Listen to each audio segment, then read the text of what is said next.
मैं अशोक कुमार शर्मा, सह आचार्य हिंदी, MSJ, राजकीय महाविद्यालय भरतपुर, राजस्थान।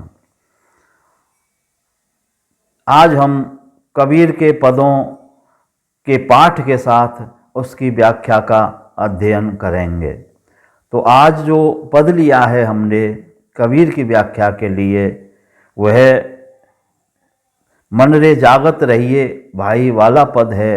तो सबसे पहले हम इसका पाठ करेंगे। मन रे जागत रहिए भाई, मन रे जागत रहिए भाई। गाफिल होए वस्तु मति खोबे, चोर मुसे घर जाई। मन रे जागत रहिए भाई। सट चक्र की कनक कोठड़ी, वस्तु भाव है सोई। ताला कूची कुलफ के लागे, उघड़त बार न होई। मन रे जागत रहिए भाई। पंच पहरेवा सोई गए हैं, बसतें जागन लागी। जरा मरण ब्याह पे कछु नाही, गगन मंडल लय लागी। मन रे जागत रहिए भाई। करत विचार मन ही मन उपजी, ना कहीं गया ना आया। कहे कबीर संसार सब छूटा, राम रतन धन पाया। मन रे जागत रहिए भाई, मन रे जागत रहिए भाई। इस पद में कबीरदास मन को संबोधित करते हुए सभी संतों के लिए,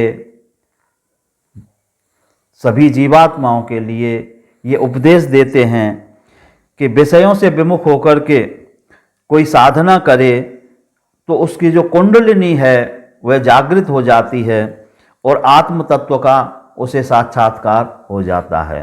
आत्म तत्व का साक्षात्कार होने के बाद में जो जरा मरण दुख की अवस्था है वो समाप्त हो जाती है। तो कबीर कहते हैं कि मन रे जागत रहिए भाई। हे मन, तू निरंतर सावधान होकर के जागता रहे। गाफिल होए वस्तु मति खोवे, चोर मुसे घर जाई। गाफिल अचेत होकर के, बावड़ा होकर के तू वस्तु को मति खोवे। आत्म तत्व का ज्ञान रूपी जो वस्तु है उसे मत खोवे, क्योंकि चोर मुसे घर जाई। तेरे घर में चोर घुस करके उसे ले जाएंगे। सट चक्र की कनक कोठड़ी, वस्तु भाव है सोई। आगे कबीर कहते हैं कि वह वस्तु कौन सी है जिसे चोर ले जाएंगे। तो कहते हैं कि सट चक्र की कनक कोठड़ी, ये शरीर रूपी सोने की कोठड़ी है। इसमें 6 चक्र हैं। 6 चक्रों के बाद में और वस्तु भाव है सोई। जो वस्तु भाव है, आत्म तत्व है, वह इसमें छिपा हुआ है।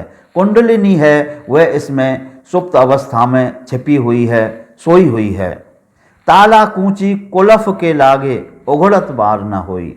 और इस कोठड़ी में ताला कूची कुलफ के लागे, जो मनोव्यथाएं हैं, मन के भाव हैं, उनके ताले कूची लगे हुए हैं, लेकिन उनको खुलने में, उघड़ने में थोड़ा भी समय नहीं लगेगा। या फिर इस तरह से भी इसके लिए हम समझ सकते हैं कि यह शरीर 60 चक्रों की सोने की कोठरी है और उसमें सारभूत आत्म तत्व रूपी चेतना है, वह कुंडली सोई हुई है। शरीर रूपी कमरे में अज्ञान का ताला लगा हुआ है और साधना रूपी चाबी से जब वह खुल जाएगा तो सारभूत चेतना अर्थात कुंडलिनी है वह जागृत हो जाएगी और जीवन के रहस्यों का उद्घाटन होने लग जाएगा। आगे इसमें पंक्ति है, पंच पहरवा सोए गए हैं बसतें जागन लागे। तो पांच पहरवा इस शरीर में जो ज्ञानेंद्रियां हैं, पांच ज्ञानेंद्रियां हैं वो सो गई हैं। अर्थात जैसे ही साधक कुंडलिनी जागृत करने के लिए साधना करता है तो उसके जो पांचों दोष हैं, काम क्रोध लोभ मोह और अहंकार, ये सो जाते हैं, अचेत अवस्था को हो जाते हैं और बसतें जागन लागी। और वस्तु है जो कुंडलिनी है, आत्म तत्व के साक्षात्कार की स्थिति है, वो जागृत होने लग जाती है, उसका ज्ञान हमें होने लगता है। जरा मरण व्यापे कछुनाई गगन मंडल ले लागी।